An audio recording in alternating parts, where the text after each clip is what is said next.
The ayes being 57, the nays being 30, I declare the motion carried. The Speaker.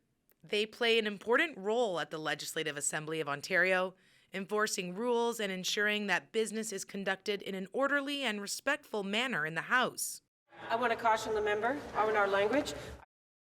At the end of their mandate, the Speaker always receives a thank you gift. Traditionally, it was their chair from the chamber, but that changed in the mid-1900s. The story goes that there was somebody in the 1940s that maybe didn't have space for that chair in their home or somewhere to put it. So eventually over time that tradition evolved and changed, and nowadays what happens is we give the Speaker a portrait instead. So 2 copies of the portraits that you see in the hallways here are made. One stays here on display, and the Speaker gets to keep the second one as a thank you gift and take it home with them. Aaron Boudra explains the portraits used to be very traditional with a simple background and the Speaker in their full uniform. But they've evolved. Today, the Speaker's portraits are a lot more autobiographical, I guess you could say.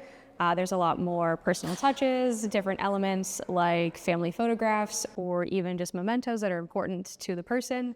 So they're a lot more bright, colorful, and a little bit more exciting to look at, I like to say. She points out the portrait of John Stokes, who served as Speaker from 1977 to 1981.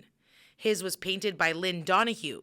She was from Red Lake in Northern Ontario and bonded with Stokes because he was also from the North. The main, striking feature is his hand that's really protruding from the painting.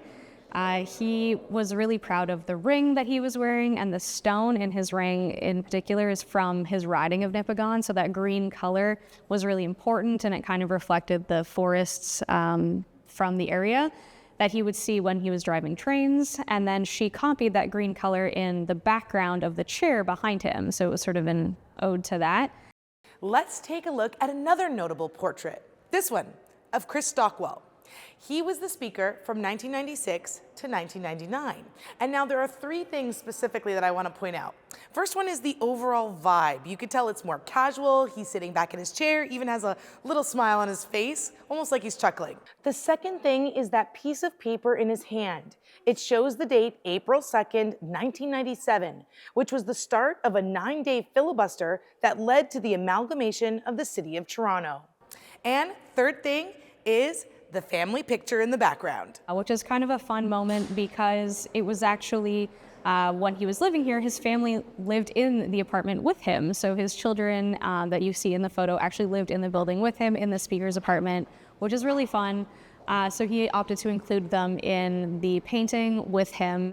Now let's take a look at the portrait of Gary Carr. He served as Speaker from 1999 to 2003. The portrait of Gary Carr is probably one of my favorites just because it looks like a photo of him. It's so realistic. And there's a lot of really interesting details that both Mr. Carr himself and the artist, Phil Richards, sort of hid in there, almost like Easter eggs. So some of the more interesting things, I think, are the fact that his name is Gary Carr, so as sort of a fun little pun on the word, I guess. They hid a car outside of the window behind him. But in particular, it's a 1952 Cadillac, which would have been a car that was driven a lot around the time of Mr. Carr's birth. So it was something that resonated with him from his youth. And if you look really closely on the license plate, it says his initials and then his date of birth. So it's hidden in the license plate on the car. If you look carefully, you'll also notice the photograph on the desk that pictures Carr wearing a jersey. That's because he was a professional hockey player before entering politics. He played for the Toronto Marlies. He was the goalie. And in the picture on his desk, you can see him holding the Memorial Trophy because they won when he was goalie in 1975. Now, a new milestone is upon us, with Ontario electing its first ever woman in the Speaker position. We'll just have to wait and see what she chooses to make her portrait look like at the end of her mandate. For the Legislative Assembly of Ontario, I'm Amanda Cupido.